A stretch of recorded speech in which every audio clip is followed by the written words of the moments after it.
So let's take a closer look at this crane. The heart of this crane is an NXT brick. You can see it here. This is wired to the computer and it gets the commands from the PC. There are three motors here. One of the motors, this one down below, is responsible for low rotation. The second one responsible for the pulley to wind this black wire, so you can see that here, it's coming here. And the third motor, which you can just see on the other side, is responsible for moving this pulley. So you can see it's pulling up the rope. Now it's rotating the structure. The car is moving. Now it's lowering the weight.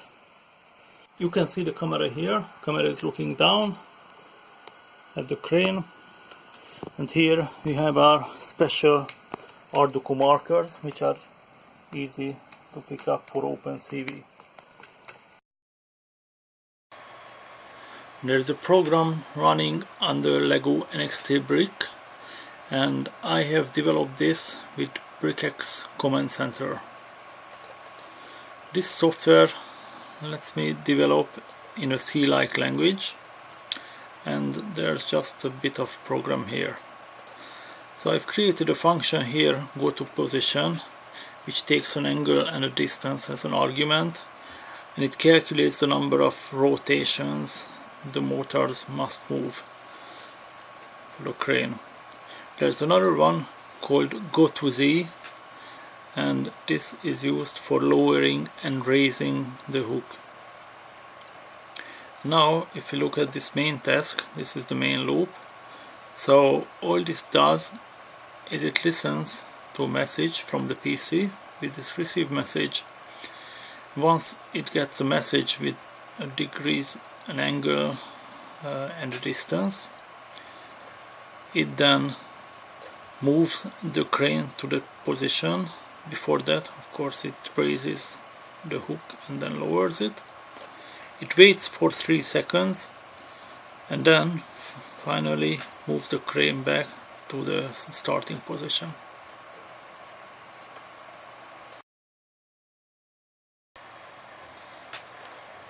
The other program is running on the PC, and this is using OpenCV. I'm using the MUCV library, which is a wrapper to OpenCV and which makes it easy to work with Visual Studio and C#. So here I've taken the MUCV example and I've copied this Arduino with the name Arduino test, and this is my project. It has a form.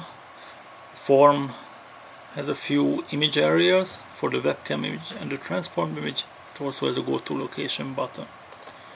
So let's see what this does. When it initializes, it automatically connects to the NXT brick. I am using the MineSquaz library to do this.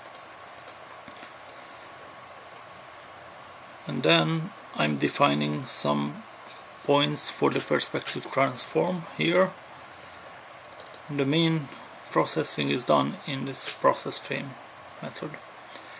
So here I'm drawing 2 lines on the screen, I'm resizing one of the images, and then I'm actually doing the perspective transform, and then I'm doing the marker detection, the transformed image. If the marker 12 is found, then I also calculate the angle and the distance and display that on the screen. When the go to location button is pressed, this run crane method will be invoked, and all that does is it sends a message to the NXT with the angle and the distance, and from that point on the Lego NXT takes over.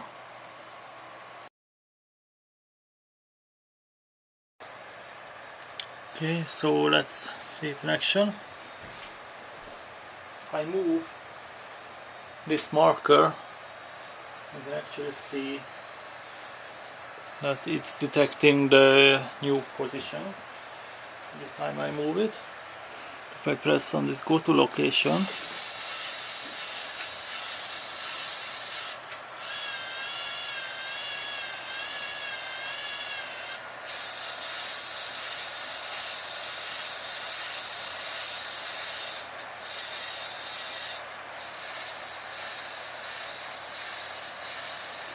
as you can see, there's still a bit of a calibration issue here.